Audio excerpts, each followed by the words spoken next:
creo que el dorado se encierra en el Museo del Oro, es decir, creo que el dorado que nos quedó es ese que está allí, que lamentablemente fue lo único que sobrevivió, porque en general los españoles tan pronto encontraban piezas precolombinas de oro, inmediatamente las fundían y las enviaban directamente a España.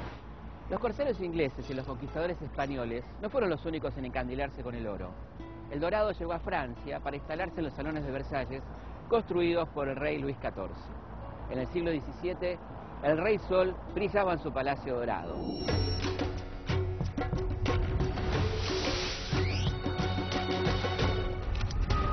Dos siglos más tarde, no solo los palacios, todo París brillaba tras las reformas de Haussmann, el arquitecto que convirtió a la capital de Francia en la ciudad de las luces.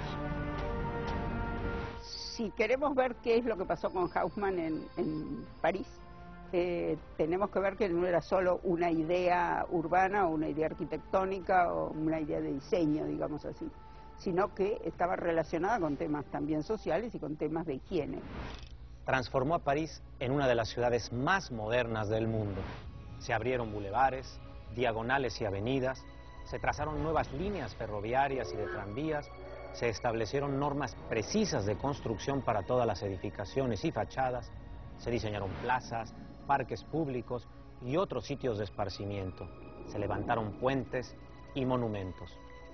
La ciudad se convirtió en un espacio funcional para la vida y atractivo para sus habitantes. Sobre la razón que lleva a Haussmann a hacer este modelo, también hay muchas versiones. Hay unos que dicen que fue una reacción, digamos, de alguna forma militar contra todos los problemas que se tuvieron después de la Comuna del 48 en París, que de alguna forma era más fácil para los francotiradores tener una perspectiva recta y directa sobre posibles barricadas que se establecieran. Para 1860, la mayoría del plan estaba terminado. La nueva París de Haussmann se convirtió en un modelo a seguir para las capitales del mundo. En vísperas del centenario, muchas ciudades latinoamericanas sucumbieron al efecto de la Haussmannización.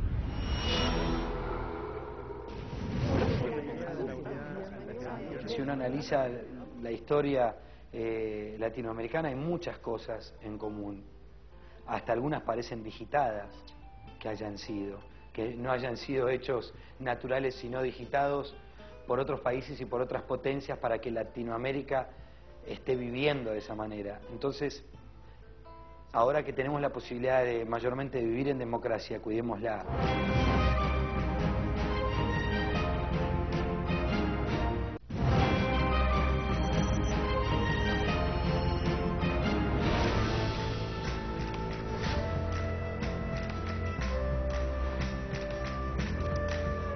Con el crecimiento de las ciudades se dio la gran transformación arquitectónica.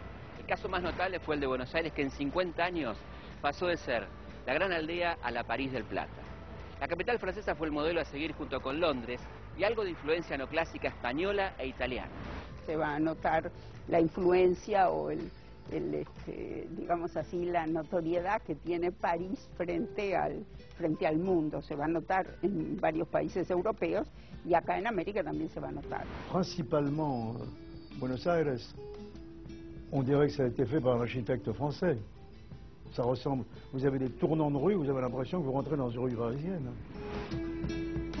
Buenos Aires creció de la mano del más emprendedor de sus intendentes, Torcuato de Alvear, el Haussmann argentino.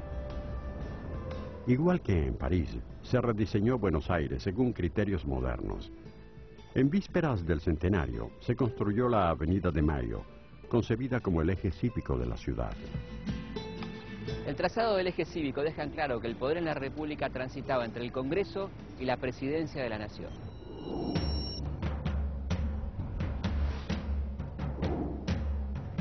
Buenos Aires fue la París de Sudamérica, pero no fue la única. Todas las capitales de Latinoamérica modificaron parte de su fisonomía durante los fastuosos festejos del centenario.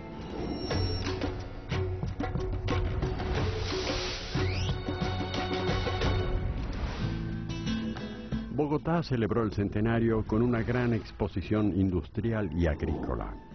Y el Kiosco de la Luz, el primer edificio construido con cemento nacional, iluminó con su novísima planta eléctrica los pabellones y las avenidas.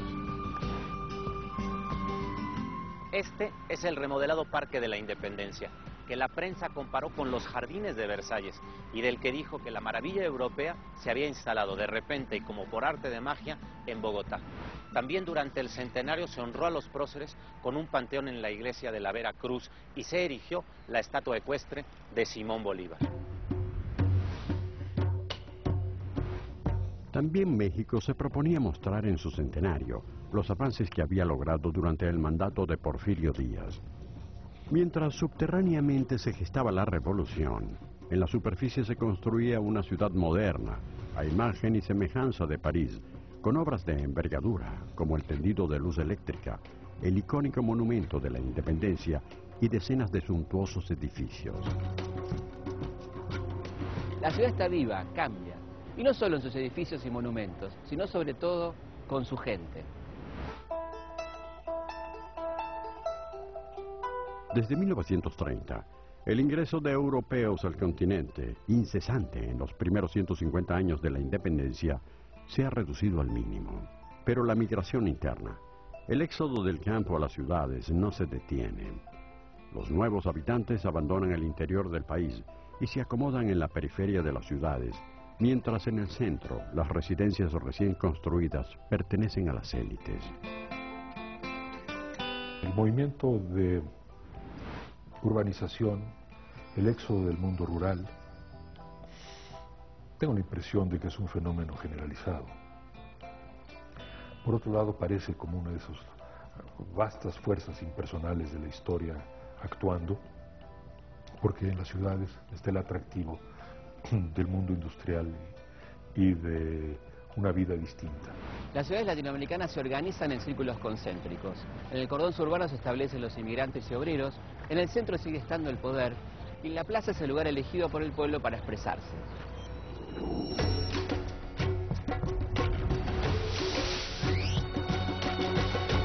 Entre los antiguos romanos, el foro era el centro del comercio, los negocios, la prostitución, la religión y la administración de la justicia. Con el correr de los siglos y en distintas regiones, este centro se fue desplazando hacia las plazas, lugares de convocatoria abiertos. Cuando el pueblo se manifiesta, cambia de domicilio. El domicilio está acá, en la plaza pública.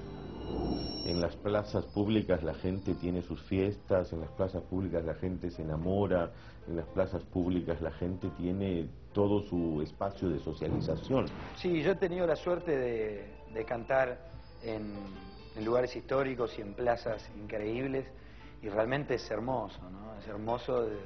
En Colombia, me acuerdo en Cartagena, que es una ciudad que adoro y que amo profundamente, el casco viejo es como caminar por un cuento de García Márquez, ¿no? Y tenés esas placitas con las iglesias atrás antiguas, ¿no? Y la ciudad amurallada. Entonces vos estás cantando y mirás y decís, ¿dónde estoy? Tocar en plazas públicas es súper especial, porque cuando hay un concierto, depende del lugar donde estés, ahí hay como una energía concentrada, no solo de parte del público, sino del lugar mismo.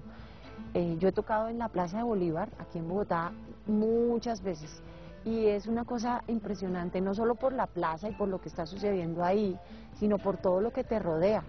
Entonces, dependiendo de donde pongan el escenario, te toca al frente como una catedral súper hermosa y atrás Monserrate y una cosa así, pues conmovedora, o te toca mirando al Palacio de Justicia, que para nosotros los colombianos es un símbolo, pues como de ponerte a llorar.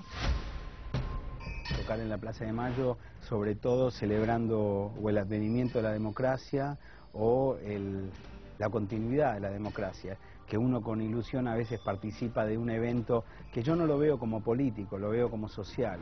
Es muy lindo cantar en plazas históricas con edificios e iglesias de tantos años.